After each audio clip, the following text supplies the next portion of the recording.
What is up, YouTube? This is Leo LeBlanc taking CS 160, and today I'm going to be showing you the first programming assignment, crunch time. So let's go ahead and open up the emulator. Okay. So at the top here we have these buttons. The first group is the reps and minutes buttons, and the next two buttons are the pre and post workout buttons. Now, these buttons are if you've done a workout, say you've done 100 push-ups, you want to say you did 100 reps of push-ups, or 20 minutes of jogging, then you would choose minutes. Now the second group is pre and post workout. So pre-workout is the button you want to press if you want to know how many reps or minutes you need to do in order to burn a certain amount of calories. And post-workout is the button you want to press if you want to see how many calories you've burned doing an exercise. So let's go ahead and demonstrate this. Suppose you're doing jogging and you want to burn 200 calories. So when I press convert, it's going to display the reps or minutes needed to burn 200 calories. So let's press convert, 24 minutes. Now you can also enter your weight for a more accurate measure. So suppose you weighed 160, then it will display less minutes because you weigh more, so you can burn the same amount of calories doing less of the exercise, as demonstrated here.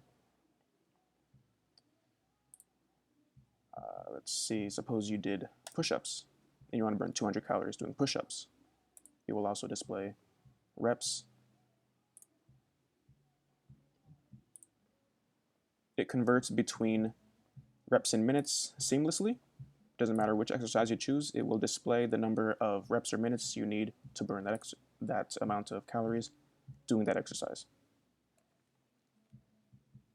Now, in doing pre-workout, it doesn't really matter which of these two buttons you press because it will end up being the same amount.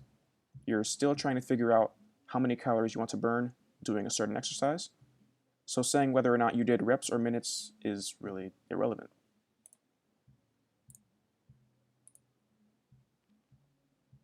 Now, post-workout is where this selection matters. You say you did 100 push-ups.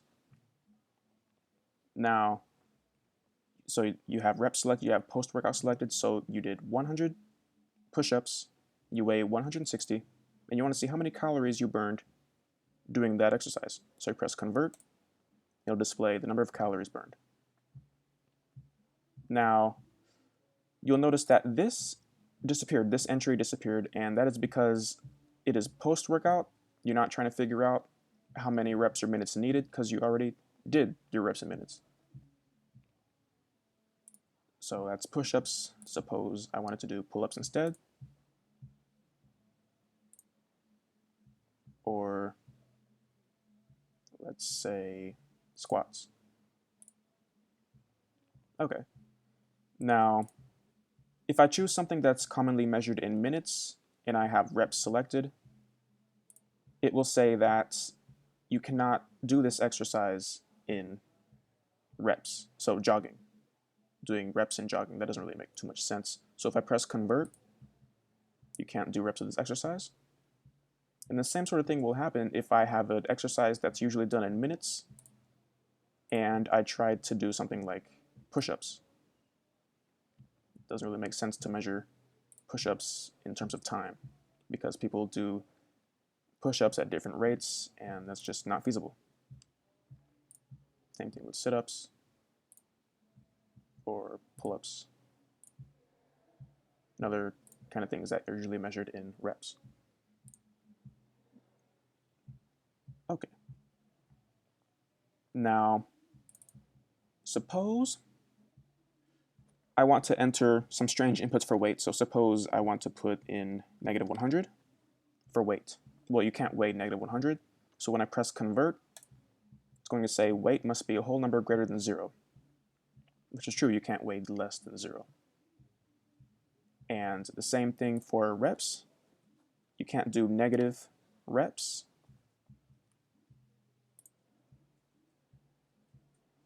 Well, okay, suppose I do have a valid weight, but yes, you cannot do negative reps. You also cannot enter strings or anything that's not a number. So you want to say 300. That also will not work because it is not a whole number greater than 0.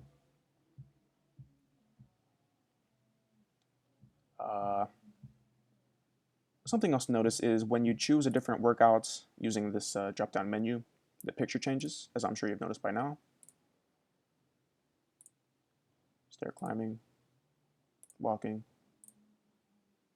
jumping jacks. And so this is essentially how my app works. One last thing, there is this reset button, so if you want to uncheck anything for whatever reason, you can just press this reset button, it'll reset the fields. Reset. Everything, there's nothing entered, and these buttons go unchecked.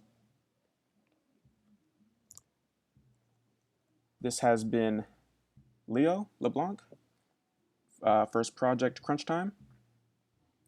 See you again.